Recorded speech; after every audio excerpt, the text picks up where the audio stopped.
Clear है सभी को?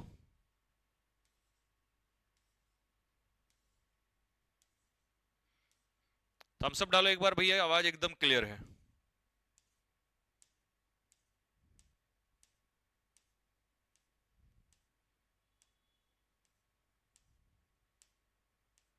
हाँ जी, आवाज क्लियर है। चलो ऑल राइट, ठीक है भाई। ओके, तो सबसे पहले 5 कॉन्सेप्ट्स, जैसा कि हम पहले 5 कॉन्सेप्ट्स करते हैं, तो आज का पहला कॉन्सेप्ट, कॉन्सेप्ट नंबर 1, जो कि अक्सर हमारे एग्जाम्स में पूछा जाता है, तो उसको पहले मैं थोड़ा सा पिक्चर मेथड से आपको समझाता हूं, फिर उसको आगे नोट्स आपको दिखाएंगे कि आपको कैसे लिखना है।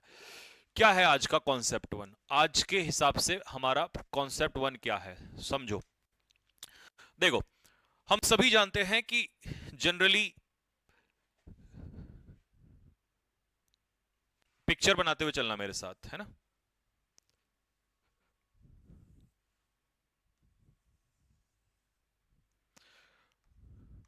अगर कभी भी हमें सिंस और फॉर, ये दो प्रेपोजिशन दी हो, और इनके साथ दिया होगा हमें क्या, टाइम दिया होगा। सिंस और फॉर के साथ क्या दिया होगा, टाइम दिया होगा।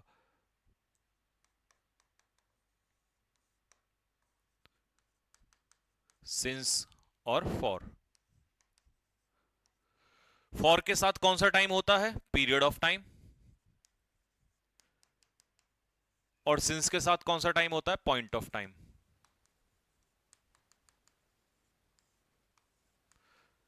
तो हमें एग्जामिनर क्या करता है, हमसे पूछता है कि कौन सा टेंस करेगा, यूज होगा। जनरली वो हमें क्या देता है, प्रेजेंट कॉन्टिन्यूस, जब हम क्या यूज करेंगे, प्रेजेंट परफेक्ट कॉन्टिन्यूस का इस्तेमाल करेंगे। अब इस बात को समझो।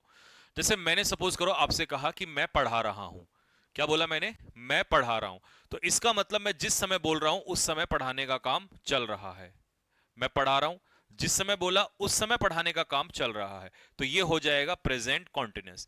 लेकिन मैंने बोला मैं सुबह से पढ़ा रहा हूं, तो अब इसका मतलब मैंने ये चीज क्या ऐड कर दिया, टाइम ऐड कर दिया। और सुबह से मतलब पास्ट से, इसका मतलब हुआ कि जब भी कोई काम पास्ट में स्टार्ट हुआ हो और चलते चलते चलते चलते अभी भी हो रहा हो, तो उसे कहते हैं प्रेजेंट परफेक्ट कॉन्टिन्यूस। लेकिन एग्जामिनर बोलेगा नहीं, वहां पर क्वेश्चन बोलेगा नहीं, तो बोलेगा वहां पर कौन, टाइम बोलेगा। तो आपको वहां पर क्या दिया होगा, सिंस और फॉर की मदद से टाइम दिया होगा। अगर पीरियड ऑफ टाइम होगा तो वहां पर लगेगा फॉर, और पॉइंट ऑफ टाइम होगा तो वहां पर लगेगा सिंस। इसी बात को और थोड़ा सा अच्छे से समझने के लिए मैं आपकी थोड़ी सी मदद करता हूं और आप थोड़ी मेरी मदद करिए। मुझे बताइए, अगर 2 डेज दिया होगा तो आप इसके साथ सिंस लगाएंगे या फॉर लगाएंगे, फटाफट कमेंट बॉक्स में स्पैम करो। अगर 2 डेज दिया होगा तो उसके साथ क्या लगाओगे, सिंस लगाओगे या फॉर लगाओगे। अगर मान लो एन आर दिया होगा कि भैया 1 घंटे से वो पढ़ाई कर रहा है, तो इसके साथ क्या लगाओगे। अगर उसने मान लो हमें दे दिया लास्ट संडे, तो आप इसके साथ किसका इस्तेमाल करोगे, ठीक है, सिंस लगाओगे या फॉर लगाओगे। अगर मान लो उसने हमें दे दिया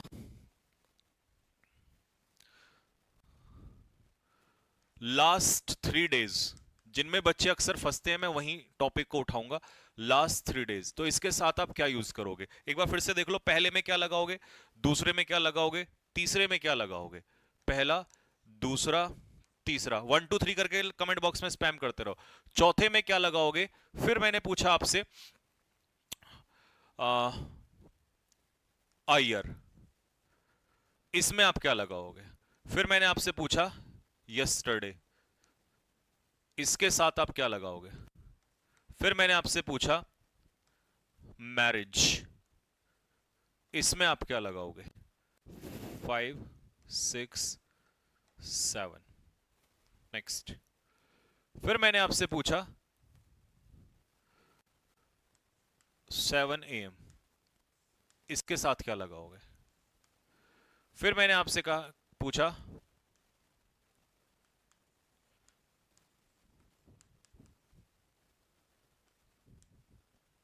इसके साथ क्या लगाओगे। फिर मैंने आपसे पूछा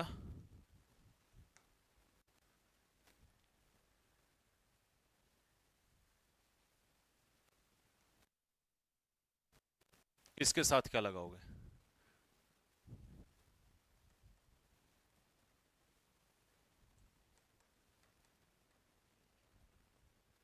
इसके साथ क्या लगाओगे। अगर ये सब तुमने सॉल्व कर दिया तो तुम एग्जाम में मार नहीं खा सकते। 5 6 7, 8, 9, 10 और 11। क्या क्या यूज करोगे फटाफट बताओ। पहला क्वेश्चन आपके सामने है। अब अपने चेक करना और 11 में से मुझे स्कोर बताना कि भैया मेरा 11 में से स्कोर ये है। 2 डेज के साथ क्या यूज करोगे? देखिए 2 डेज क्या है, एक ड्यूरेशन है, पीरियड है, 2 दिन का अंतराल। तो इसे हम लोग यूज करेंगे फॉर। अपना स्कोर बताते जाना। जिस जिसका भी सही हो रहा है कमेंट में दिल फेंक के मारो।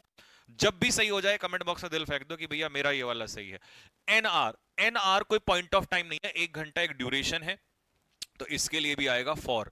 लास्ट संडे, अब लास्ट संडे क्या है, पॉइंट है। लास्ट संडे क्या है, एक पॉइंट है, ये एक ड्यूरेशन नहीं है।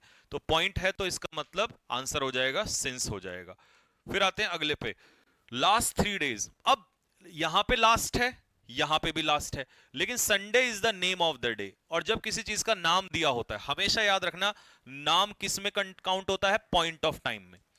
ठीक है, नाम किसी भी चीज का होगा तो वो पॉइंट ऑफ टाइम दिया होगा। ऐसे ही यहां पर 3 डेज क्या है, पीरियड ऑफ टाइम। तो यहां पर लगेगा फॉर द लास्ट, ठीक है, फॉर द लास्ट 3 डेज।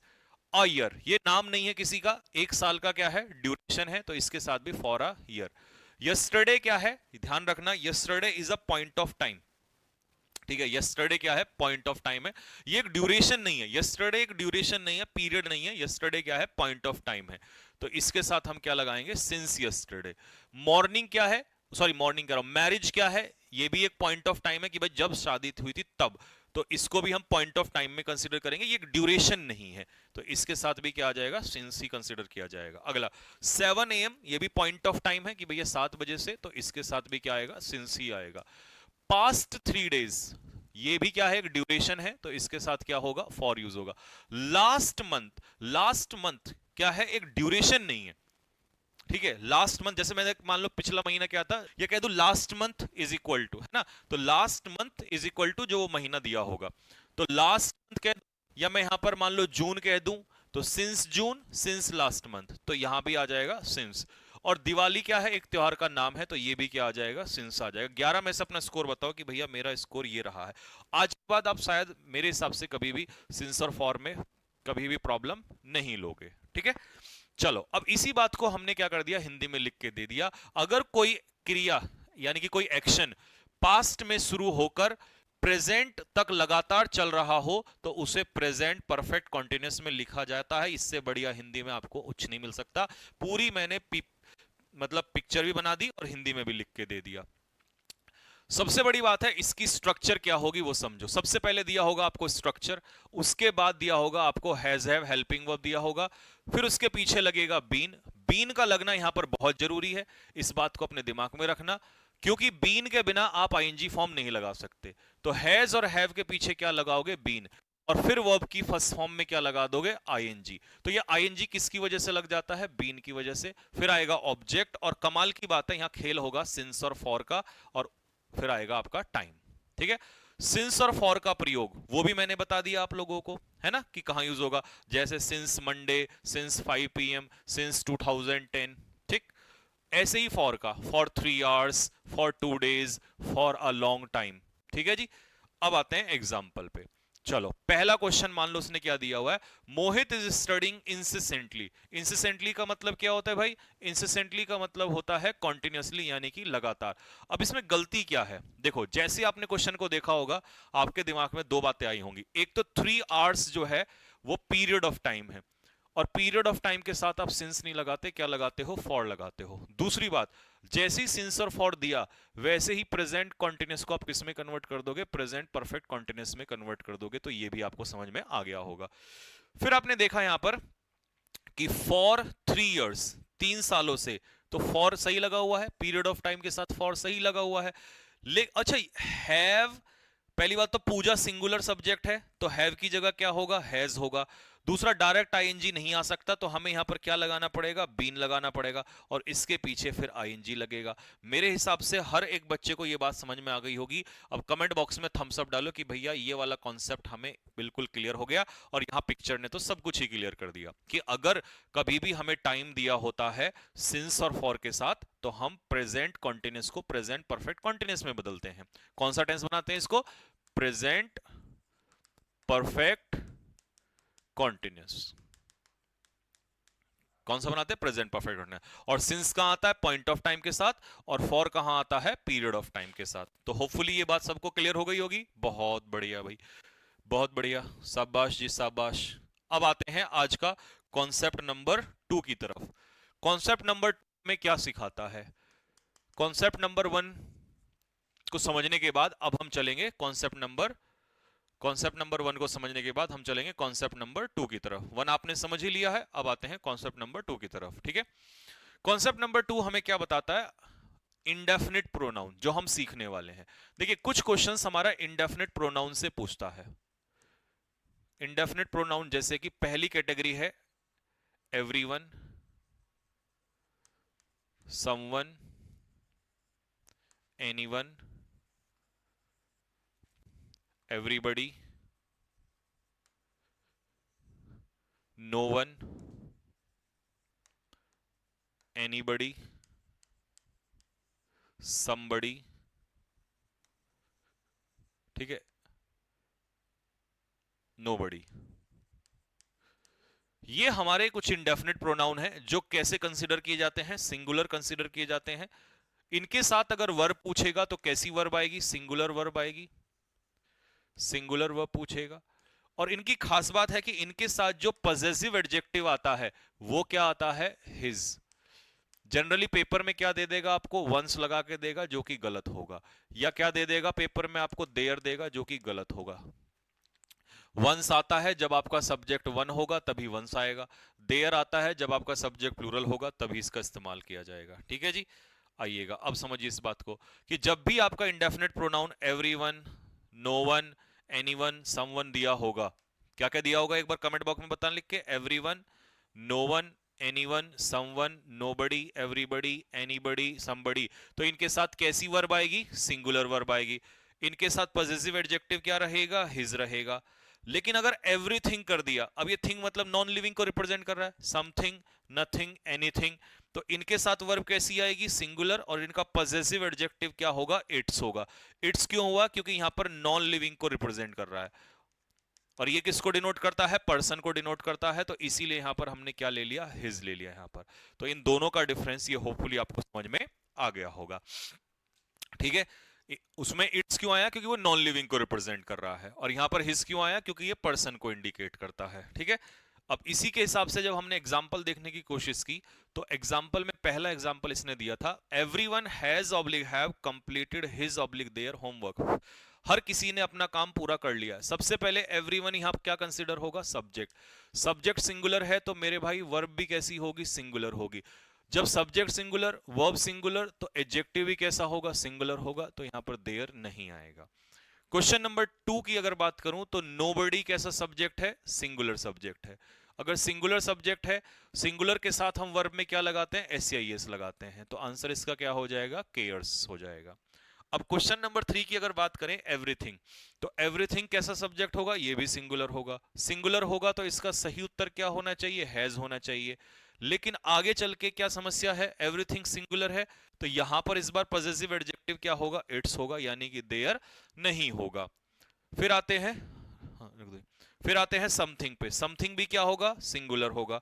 अगर ये भी सिंगुलर है तो इसका सही उत्तर क्या होगा? इज होगा।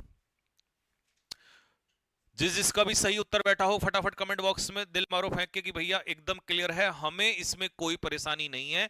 जो आपने ये अभी इंडेफिनिट प्रोनाउन वाला केस सिखाया है, everyone, everybody, someone, somebody, no one, nobody वाला, एवरीथिंग, समथिंग वाला, ये पूरा हमें क्लियर है और चारों क्वेश्चन हमारे बिल्कुल सही हैं। तो फिर मैं अगले कॉन्सेप्ट की तरफ चलता हूं। नेक्स्ट कॉन्सेप्ट की तरफ बढ़ते हैं। कॉन्सेप्ट नंबर 3 क्या सिखाता है हमें और कौन सा कॉन्सेप्ट हम करने जा रहे हैं? लेकिन मुझे इसमें आपकी थोड़ी सी मदद की जरूरत पड़ेगी। आप मेरी मदद करने के लिए तैयार हैं तो फिर मैं आपको यह सिखाने की कोशिश करता हूं। क्या आप तैयार हैं सभी? कमेंट बॉक्स में लिखिएगा यस।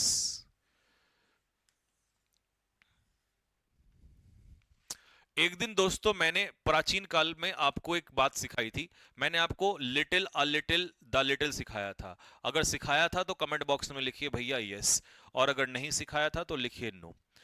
प्राचीन काल में मैंने आपको लिटिल, द लिटिल सिखाया था, तो मैं आज आपको सिखा रहा हूं फ्यू, अ फ्यू और द फ्यू। ये कुछ कहानी है जो बड़ी परेशान करती हैं। मैंने जानबूझ के उस दिन आपको आधा सिखाया था, क्योंकि लिटिल वाले केस सारे पढ़ लो तो आज फ्यू वाले पढ़ लो। Few, a few, the few, ठीक है, पढ़ाया था, बहुत बढ़िया। तो उसी से रिलेट करता हूं। मैंने लिटिल बताया था आपको ना के बराबर। अब मान लो ये एक ग्लास ही है, मैं ग्लास ही समझा रहा हूं। इस ग्लास में, ठीक है, कुछ कंचे पड़े हैं। अच्छा, कंचे तो काउंट हो जाएंगे? नहीं नहीं, कोई टॉफी पर, टॉफी ले लो, टॉफी, ठीक है। लेकिन कितनी टॉफियां हैं? ना के बराबर टॉफियां हैं, मतलब बहुत ही कम है, मतलब नेग्लिजिबल समझ लो, ना के बराबर। तो सबसे पहले फ्यू के पीछे हमेशा कैसा नाउन आएगा? प्लूरल नाउन आएगा। अ फ्यू के पीछे कैसा नाउन आएगा? प्लूरल नाउन आएगा। द फ्यू के पीछे कैसा नाउन आएगा? प्लूरल नाउन आएगा। और little, a little, the little के पीछे कैसा नाउन आता है? अनकाउंटेबल आता है। इनके पीछे प्लूरल आता है। तो मेरे भाई यहां पर कितना होगा? ना, ना या ने? ना के बराबर संख्या। क्या तुम में से कोई मुझे बता सकता है मैं संख्या क्यों बोल रहा हूं यहां पर? कुछ संख्या, मैं क्यों संख्या की बात कर रहा हूं यहां पर? अब यहां पर टॉफी जो है ना, वो कुछ हो गई। और जो बच्चा वो नोट्स बनाता है ना भाई, भाई थोड़ा सा अच्छे से बनाना ये पिक्चर, कभी मेरी तरह ये कवाड़ कर दे, बिल्कुल कचरा कर दे, है ना। तुम थोड़ा सा अच्छे से बनाना इन बच्चों के लिए, है ना, क्योंकि हैंड रिटन नोट्स में बिल्कुल एकदम मजा आना चाहिए बाद में। अच्छा, ये तो हो गई ना के बराबर टॉफियां, ये हो गई कुछ टॉफियां। अब इसमें हमने कहा कि भैया कितनी टॉफियां, तो हमने कहा भैया जितनी टॉफियां हैं वो सारी। जैसे एक बात बताओ, मेरे पीछे एक बॉक्स है, बताना कितनी टॉफियां इसमें? दिख तो नहीं रहा? बताना कितनी टॉफियां हैं? आपने कहा भैया पता नहीं कितनी टॉफियां हैं, लेकिन आपने कहा जितनी भी है ना सारी दे दो, जितनी टॉफियां हैं सारी टॉफी दे दो, आज टॉफी खाने का मन कर रहा है, ठीक है। तो तीसरा के देखो, अगर ये वाला केस होता तो इसमें पता है ना के बराबर, अगर ये वाला केस होता तो पता है थोड़ी सी, लेकिन इस वाले केस में मैं बार बार सिखाना चाह रहा हूं आपको कि इस वाले केस में आपको पता नहीं होता, तो इसे हम कहते हैं कि भैया जितनी भी टॉफियां हैं, जितनी भी टॉफियां हैं वो कितनी है? भैया जितनी भी टॉफियां हैं वो सारी। तो तुम्हें नहीं पता था इसमें कितनी टॉफियां हैं, ठीक है, तुम्हें नहीं पता था कि कितनी टॉफियां हैं।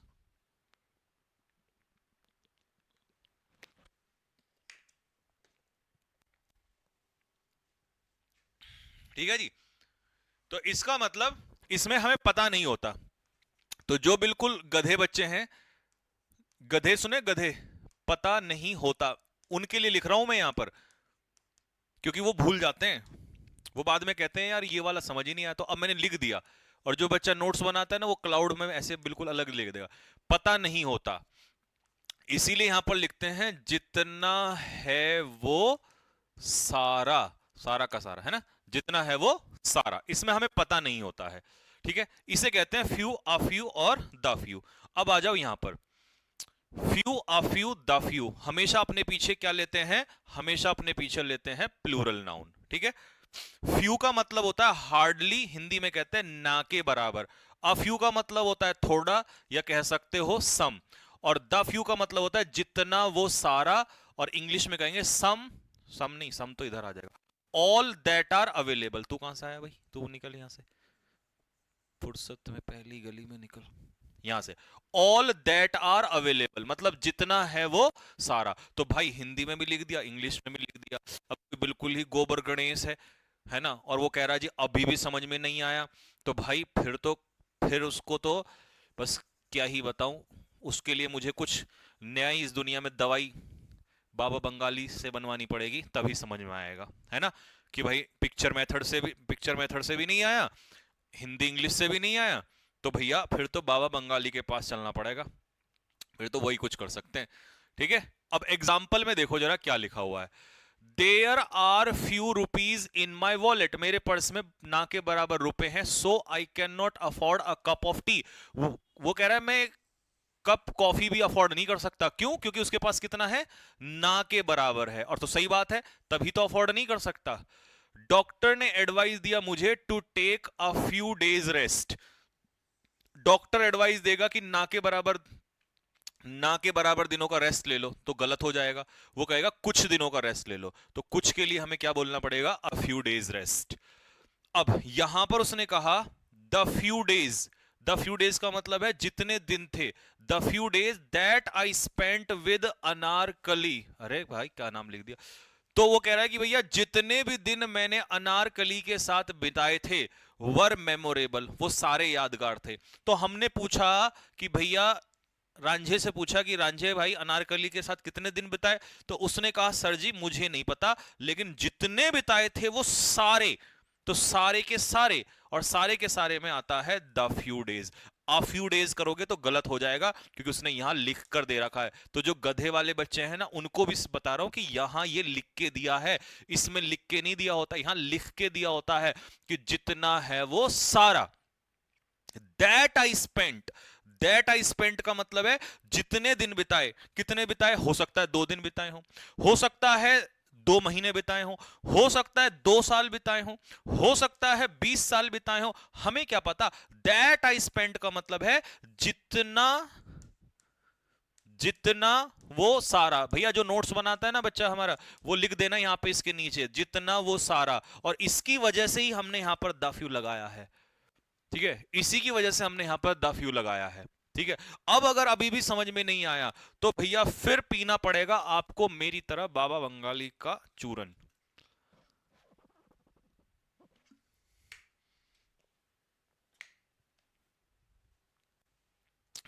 फिर तो तभी दिमाग चलेगा, अदरवाइज जैसे मेरा दिमाग पढ़ा पढ़ा के बंद हो जाता है ना, रात तक थक जाता है। दिमाग क्या होता है, थक जाता है, एकदम थक जाता है, बिल्कुल मैं ऐसा हो जाता हूं जैसे मरने जैसी हालत हो जाती है बिल्कुल। मतलब ऐसा होता है कि रात के 12-1 बजते बजते दिमाग ना काम करना बंद कर देता है, और ऐसा लगता है कि सांसें कभी भी निकल सकती हैं। तो फिर बाबा बंगाली का चूरन जो है वो काम आता है। अरे, पेन कहाँ गया। देखो भूलने लग गया ना, जैसे ही अब 10-11 बजेंगे मैं भूलने लग जाऊंगा। तो इसीलिए मैं 9 से 10 आपकी क्लास रखी है। अब है आज का हमारा कॉन्सेप्ट नंबर 4। कॉन्सेप्ट नंबर 4, हाँ, कॉन्सेप्ट नंबर 4। अगर कॉन्सेप्ट नंबर 3 समझ में आ गया हो तो दिल मारो फेंक के कि भैया कॉन्सेप्ट नंबर 4 एकदम ही क्लियर है, आपने एकदम हमें बता दिया कि भैया क्या डिफरेंस होता है। ठीक है, क्लियर है भाई, few uh few the few. अब हम चल रहे हैं सम और एनी को लेकर, जिसका क्वेश्चन आपसे पूछ लेता है। सम और एनी की अगर हम बात करते हैं तो आप इसको ऐसे समझिए कि सम का यूज हम करते हैं पॉजिटिव सेंटेंस में। किस में करते हैं, पॉजिटिव सेंटेंस में। वहीं पर एनी का यूज किस में करते हैं, एनी का यूज करते हैं निगेटिव सेंटेंस में। किस में करते हैं, निगेटिव सेंटेंस में। और वहीं पर अगर मैं बात करूं, पॉजिटिव हो गया, निगेटिव हो गया, अब आता है एक तीसरी कहानी आती है इंटेरोगेटिव सेंटेंस। तो इंटेरोगेटिव सेंटेंस में हम दोनों का यूज करते हैं। किसका, सम का भी और एनी का भी। तो सर हमें कैसे पता पड़ा, मतलब डिफरेंस पता चलेगा। चलो पॉजिटिव में तो सम लगा देंगे, निगेटिव में एनी लगा देंगे, बट इनमें कैसे पता चलेगा, इंटेरोगेटिव में तो दोनों। तो भाई अगर रिक्वेस्ट हो रही होगी, रिक्वेस्ट, तो वहां लगाना सम, और अगर पूछ रहा होगा आपसे क्वेश्चन, तो क्वेश्चन पूछते समय आप लगा देना एनी। ये दोनों तरीके हैं आपके। अब आप पढ़ लेना कि उसमें रिक्वेस्ट है या उसमें क्वेश्चन पूछा जा रहा है। क्वेश्चन पूछेगा तो एनी, और रिक्वेस्ट होगा तो सम, और पॉजिटिव होगा तो सम, और निगेटिव होगा तो एनी। अब मैं आपसे ना एक बात पूछना चाहता हूं, अगर तुम मेरी मदद करो तो मैं पूछूं, जल्दी से लिखो कमेंट बॉक्स में हाँ। मेरा क्वेश्चन क्या है आपसे, मेरा क्वेश्चन ये है कि भाई अगर कभी सेंटेंस में नॉट दिया होगा तो नॉट का पेयर किससे बनाओगे, बताओगे, एनी से बनाओगे या सम से बनाओगे। अगर सेंटेंस में कभी भी, अगर सेंटेंस में कभी भी हार्डली दिया होगा तो इसका पेयर किससे बनाओगे, फटाफट बताओ। सम से बनाओगे या एनी से बनाओगे, जल्दी करो। नॉट का पेयर किससे बनाओगे, नॉट का पेयर बताना है, नॉट का पेयर किससे बनाओगे। है? आकाश ठाकुर कह रहा है अंजलि, ओ अंजलि, अंजलि बेटा सुन ले, इसकी भी बात सुन ले भाई। ये भी बेरोजगारों की महफिल का एक नया दीवाना है ना। इतने भरे कमेंट में उसको अंजलि दिखाई देगी पहले तो, और ऊपर से आवाज लगाने में मस्त है।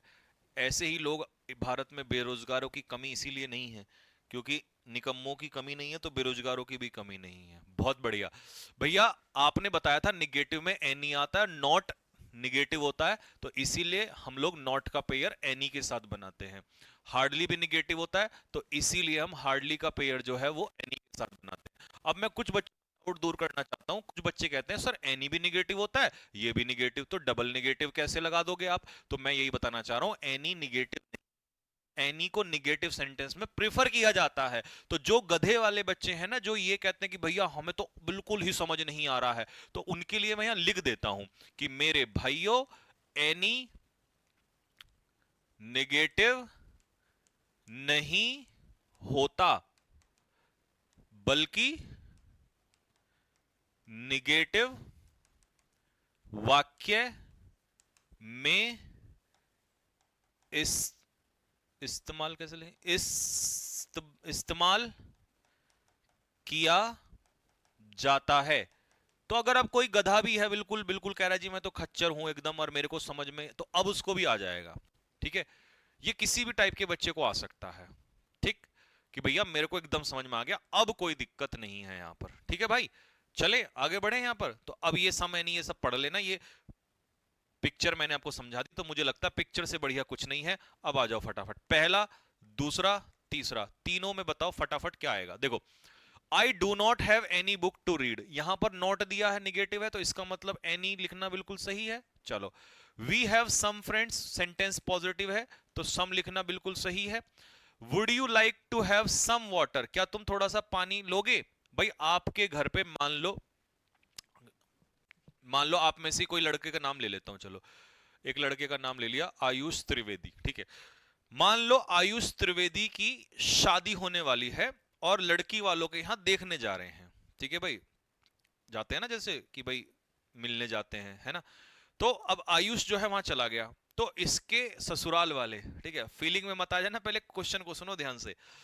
अब इसके ससुराल वाले आए और उन्होंने कहा कि दामाद जी थोड़ा पानी लोगे? तो देखो मेरी शब्दों पे जाओ, दामाद नहीं, अंगना में पधारे, कैसे है वो करके गाना, तो थोड़ा सा पानी लोगे? तो क्या बोला, थोड़ा सा पानी लोगे, तो वो क्या कर रहे हैं, रिक्वेस्ट कर रहे हैं। तो जब आप रिक्वेस्ट कर रहे हैं तो वहां पर सम का इस्तेमाल किया जाएगा, वहां क्वेश्चन नहीं पूछ रहे हैं। तो जब क्वेश्चन नहीं पूछ रहे हैं, रिक्वेस्ट कर रहे हैं, तो उस समय पर आप किसका इस्तेमाल करोगे? उस समय पर आप सम का इस्तेमाल करोगे। यहां अगर एनी लगा दिया तो बवाल खड़ा हो जाएगा, अगर यहां एनी लगा दिया तो ये थोड़ा सा गलत हो जाएगा। ठीक है भाई, समझ में आया क्यों? अब आ जाओ अगले क्वेश्चन पे, फोर्थ वाला, are there any girls in your class. अब किसी ने पूछा है भाई क्या तुम्हारी क्लास में लड़कियां भी पढ़ती हैं? तो इसका मतलब अब ये पूछा जा रहा है क्वेश्चन, और अगर क्वेश्चन पूछा जा रहा है तो एनी का इस्तेमाल किया जाएगा।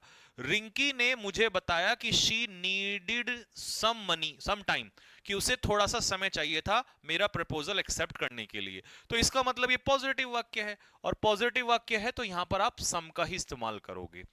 दे हार्डली बिलीव, तो हार्डली जो है वो निगेटिव है और हार्डली का पेयर एनी से बनता है, तो इसीलिए हमने एनीथिंग लगा दिया। अच्छा, एनीथिंग ऑब्लिक समथिंग था, तो एनीथिंग आएगा, समथिंग यहां पर गलत हो जाएगा। ठीक है भाई, तो अब ये अगर आपको समझ में आ गया हो कि भैया एकदम बिल्कुल क्लियर है, इसमें हमें कोई प्रॉब्लम बिल्कुल भी नहीं है, तो आप कमेंट बॉक्स में दिल फेंक के मारे कि भैया एकदम क्लियर है, इसमें हमें कोई समस्या नहीं है, ये हमें एकदम क्लियर है।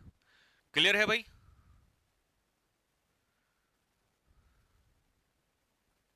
हाँ क्लियर है भाई यहां तक?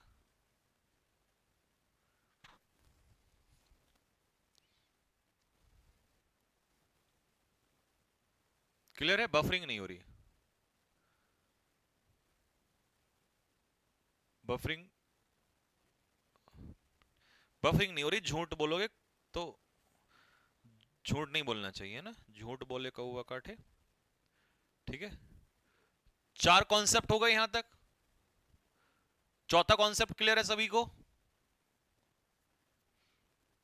चलो जी, अब हम आते हैं आज के कॉन्सेप्ट नंबर 5 पे।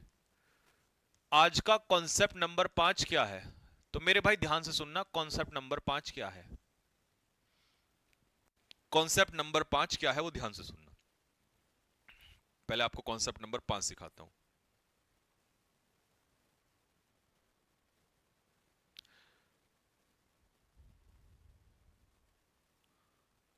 क्लियर है? कमेंट बॉक्स में एक बार लिखो जी क्लियर है।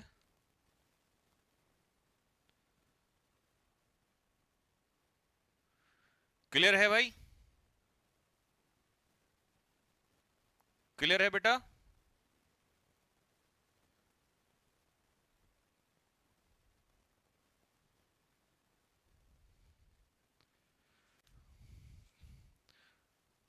बफरिंग हो रही है? बफरिंग नहीं हो रही यार, ऐसे क्यों वो कर रहे हो? बफरिंग हो रही है, झूठ बोल रहे हो आप लोग। बफरिंग हो रही है? नहीं हो रही भाई।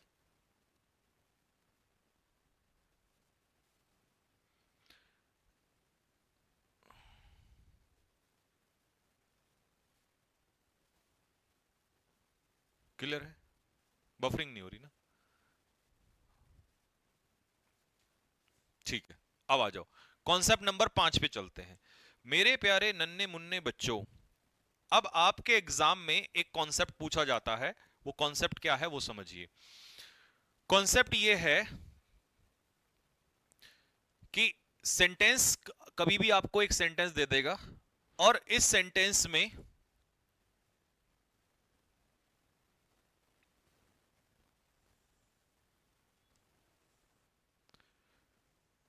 आपको देगा वन ऑफ, और वन ऑफ के पीछे आपसे पूछेगा नाउन, तो वो नाउन कैसा होना चाहिए? प्लूरल नाउन होना चाहिए।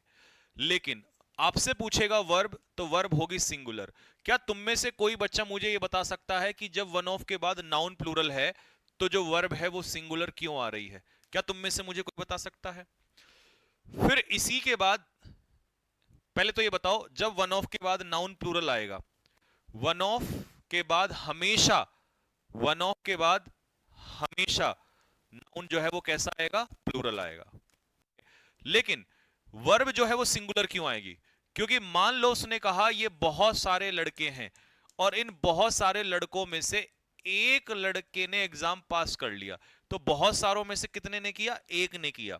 तो ज्यादा में से एक जब हम लेते हैं तो चॉइस की बात हो रही होती है यहां पर, यानी कि ज्यादा में से एक, और इस एक का ही जिक्र चल रहा है, इस एक का ही जिक्र चल रहा है। तो इस एक का जिक्र होगा तो वर्ब यहां पर क्या आएगी? सिंगुलर आएगी। लेकिन पेपर में बड़ा बवाल खड़ा होता है, इसी क्वेश्चन को घुमा के भी पूछा जाता है। कैसे पूछा जाता है वो समझो। पहले तो मैं इसका एक एग्जांपल दे दूं आप लोगों को। जैसे एक छोटा सा एग्जांपल दे देता हूं यहीं पे। मान लो मैंने आपसे बोला one of the boys have got selected. बताओ क्या होगा इसमें? दूसरा, one of, one of them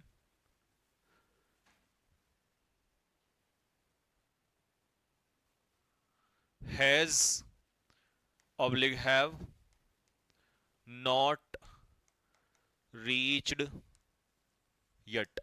उनमें से एक अभी तक नहीं पहुंचा है। तो यहां पर जिक्र क्या हो रहा है? बॉयज में से वन, तो सब्जेक्ट वन है। देम में से एक, तो बताओ यहां पर आंसर क्या होगा? हैव की जगह होगा हैज, और यहां पर हैव की जगह होगा हैज, क्योंकि ज्यादा में से एक। तो ये वाला तो सबको समझ में आ गया होगा, दोनों में हैज। लेकिन पेपर में आजकल इससे ज्यादा खतरनाक क्वेश्चन ये बन जा रहा है दूसरा, इसी का दूसरा टाइप है। इसी का दूसरा टाइप क्या है, जरा उसको समझना ध्यान से। इसमें क्या लिखेगा? आपको ऐसा लिख देगा, सब्जेक्ट प्लस वर्ब, ध्यान से देखना, प्लस वन ऑफ, प्लस इसके बाद प्लूरल नाउन दे देगा या प्रोनाउन दे देगा, प्लस रिलेटिव प्रोनाउन। अब रिलेटिव प्रोनाउन में या तो आपको दे देगा हु, या आपको दे देगा दैट। इसको हम कहते हैं आरपी। आरपी का मतलब होता है रिलेटिव प्रोनाउन, रिलेटिव प्रोनाउन। और यहां पर आपसे पूछेगा वर्ब। तो अब कुछ बच्चों को ऐसा लगता है कि सर ने पढ़ाया था कि वन ऑफ के बाद तो सिंगुलर वर्ब आती है, तो वो यहां पर सिंगुलर वर्ब करते हैं। लेकिन मेरे भाई, जब ये रिलेटिव प्रोनाउन बीच में आ जाए तो ये वाली वर्ब होती है प्लूरल। अब तुम कहोगे भैया प्लूरल क्यों होती है, इसका कारण बताओ। तो मैं कहूंगा भाई इसका कारण है ये वाला नाउन, ये एंटीसीडेंट का काम करता है। किसका? एंटीसीडेंट का। अब ये प्लूरल है तो ये भी प्लूरल ही बनेगा, ठीक है। और रिलेटिव प्रोनाउन एक पुल का काम करता है, जैसे पुल है ना, अगर यहाँ दो आदमी है तो इधर भेजोगे तो कितने निकलेंगे? दो। अगर एक आदमी है तो इधर भेजोगे एक निकलेगा। ऐसे इस रिलेटिव प्रोनाउन से पहले ये प्लूरल है, तो इसकी वजह से ये वर्ब भी प्लूरल होती है। अगर यहाँ रिलेटिव प्रोनाउन ना हो फिर उसमें केस ये वाला आ जाता है कि ज्यादा में से एक और सिंगुलर वर्ब।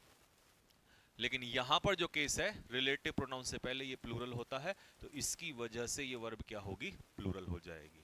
आगे बात समझ में? अब तुम कहोगे भैया इसका कोई एग्जांपल दे दो, तो एग्जांपल मैं आपको दूंगा, मुझे आंसर बताना क्या होगा। पहला example, she is one of the best mothers that has ever lived. बताओ क्या होगा? रोहित इज, शिट, अरे भाई एक तो सुबह से लिखते लिखते ना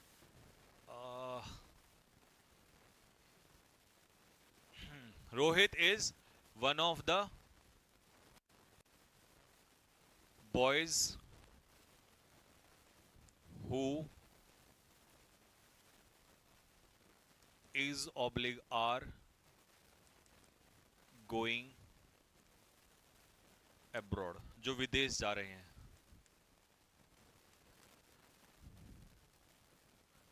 रिंकी is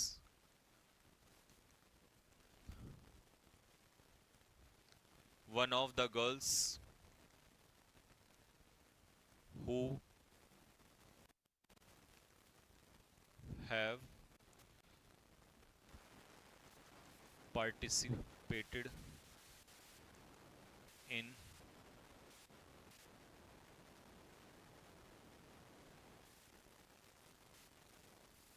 dance competition।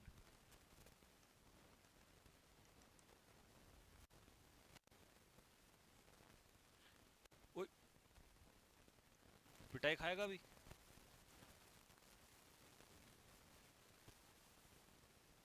सारे नोट्स क्या कर दिया इसने।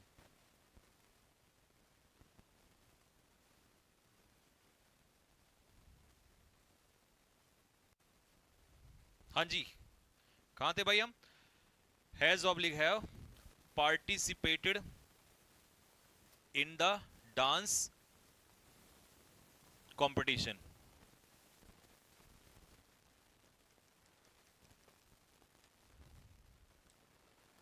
चलो अब देखो, she is one of the best mothers. अब बच्चों को पता क्या लगता है कि यहां पर जो बात हो रही है वो शी की हो रही है, लेकिन शी की नहीं हो रही है। ध्यान से सुनो, इसका पिक्चर बनाता हूं।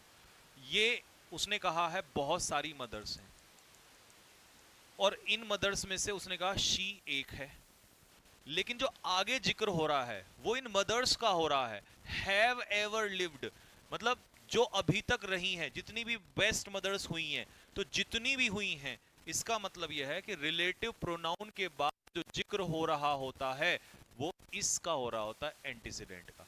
तो ये अगर प्लूरल है तो इसके हिसाब से यहां पर क्या हो जाएगा? हैव हो जाएगा। ठीक है, रिलेटिव प्रोनाउन से पहले बॉयज प्लूरल है तो यहां पर इसका आंसर आर हो जाएगा। या रिलेटिव प्रोनाउन से पहले गर्ल्स प्लूरल है तो इसके हिसाब से आंसर इसका हैव हो जाएगा।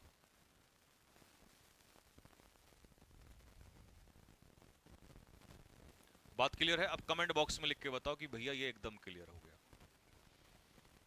किसी के लिए बहुत आसान हो सकता है, किसी के लिए ये बहुत अच्छी चीज हो सकती है, बहुत टफ भी हो सकता है, किसी के लिए एवरेज हो सकता है, लेकिन ये मायने नहीं रखता किसके लिए क्या है, मायने ये रखता है कि समझ में आया कि नहीं आया।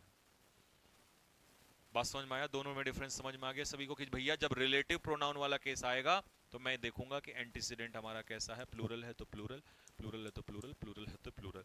और जब रिलेटिव प्रोनाउन नहीं होगा, रिलेटिव प्रोनाउन नहीं होगा तो फिर वन वन के अकॉर्डिंग जाऊंगा, सिंगुलर को लेके जाऊंगा। ठीक है जी।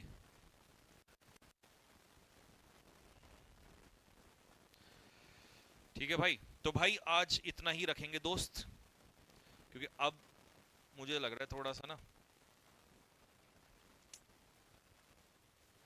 कल वोकैबुलरी हम कल के सेट में लेंगे। ठीक है, क्योंकि हाथ थोड़ा सा ऐसा लग रहा है कि जैसे सूज गया हो। गड़बड़ कर रहा है, ठीक है। एक तो दिन भर से लिख लिख के ना, ठीक है। तो आज के लिए हम इतना ही रखेंगे। 5 के 5 कॉन्सेप्ट्स आपको मैंने करा दिए हैं।